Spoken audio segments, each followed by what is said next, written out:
You know that feeling you get when you walk down a dark hallway? The feeling you get when the lights are out in the room behind you. The feeling that someone or something is right there behind you, inching its way closer to you. Well, whatever you do, don't ever look back. My name is Michael, and I just turned 20. I worked as a security guard for a small office in a rough neighborhood. They sell paper or something along those lines. I didn't really pay attention to the other people there. I usually sat near the door during the afternoon, checking everyone that comes in and out. It was a pretty laid-back job, and it helped me pay for my night school. I usually only worked during the day, and I had never been at the office past 6. But one day my boss asked me if I could take the late shift, as the night guard had quit due to unforeseen circumstances, whatever that means. Anyway, I said I'd do it, but just for the night. All I really had to do was lock up and sit down in the main office and relax, right? Well, not really. I was given a paper with a list of a few instructions, 4 in total. Number 1. Lock doors in main room once everyone has gone home, no later than 12 a.m. Number 2. Go through west hallway and lock all doors, except for door number 6, which must be unlocked. Then turn around and do not move for 10 seconds, no matter what. After 10 seconds, turn and face the hallway, then start walking, taking 1 step every second. Don't look back. Don't ever look back. Number 3. Go to main office and hide under desk, facing the front, and wait for door number 6 to close and lock.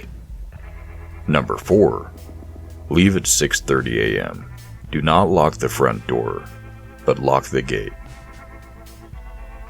It started normal enough. I didn't know if they decided to play some kind of joke on me, since it was my first time, but if it had been meant as a prank. They did a good job. I was scared out of my mind. The instructions were so specific and altogether creepy. What would happen if I took a second more or a second less? What if I missed the deadline of 6:30? What would happen to me? I tried to get the thoughts out of my head, and I focused on the instructions. I wanted to study them before the night shift, so that I wouldn't make a mistake.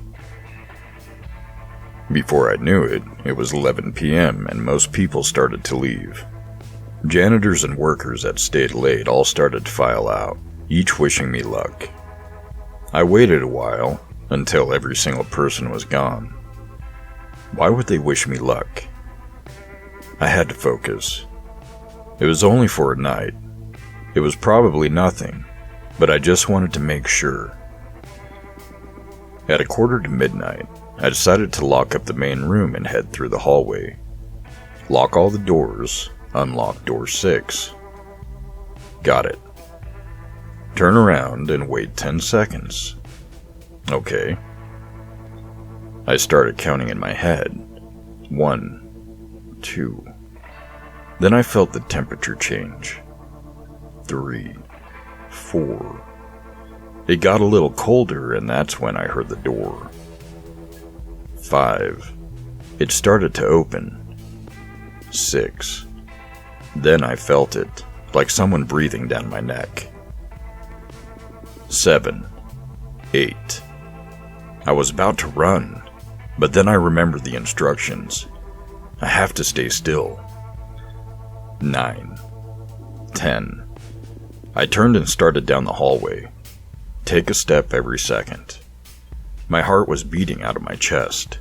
My whole body was cold. I couldn't feel my hands. I kept going even though I was about to pass out from fear.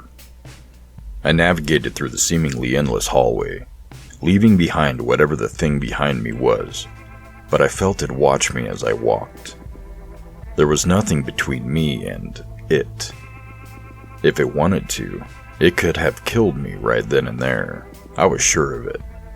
I didn't know what it was, but I didn't feel safe near it. At the halfway point, I felt it standing there. As I passed by a fire extinguisher, I caught a glimpse of the beast's reflection in the glass. I couldn't really make it out, but whatever it was slowly approaching. It knew I had seen it. I quickened my pace ever so slightly. My whole body went numb, so much so that I couldn't even feel the ground under me anymore. Cold and sweating, I continued down the hallway. Almost there, I thought. I just need to get into the office and hide under the desk. I prayed to God that I would make it. Prayed to anyone that would listen at that point.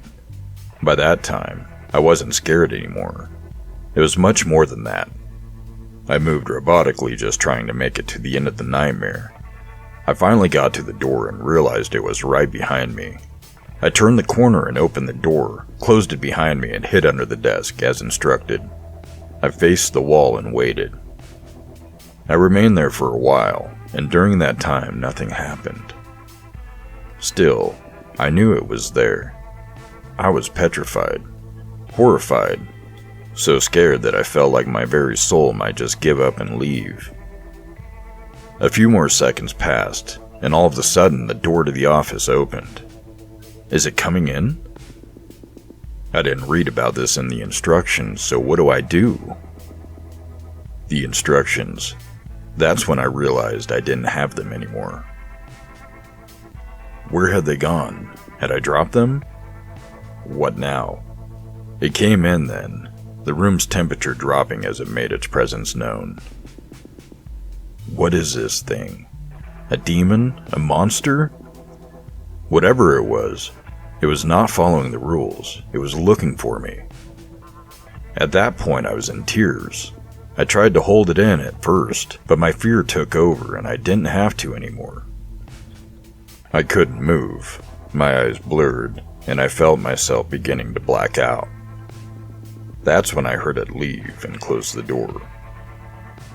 I wanted to let out a huge breath of relief, but decided against it. I kept listening for the other door. After a second, it too closed, then locked. I let everything out then, tears streaming down my face, breathing harder than I ever have. I checked my watch. It was 6:23. Just 7 minutes until 6:30, and then I could leave. I chose to remain huddled under the desk until then. 6:30 rolled around and I was ready to bolt. I opened the office door and rushed to the main entrance, practically sprinting for the gate. I got out and locked it behind me. I rushed to my car and started it. As I pulled out, I felt much safer. And so, I disregarded the second instruction I'd been given, and took one last look back at the building, and froze, paralyzed by fear. The creature was standing in the doorway looking right at me. I hit the gas and sped home. The next day I handed in my letter of resignation. It's been a few weeks since then, and I found another job, but I still can't get that thing out of my head. Sometimes I feel like it's still behind me as I walk through my house. I never should have looked back, and I'll never make that mistake again.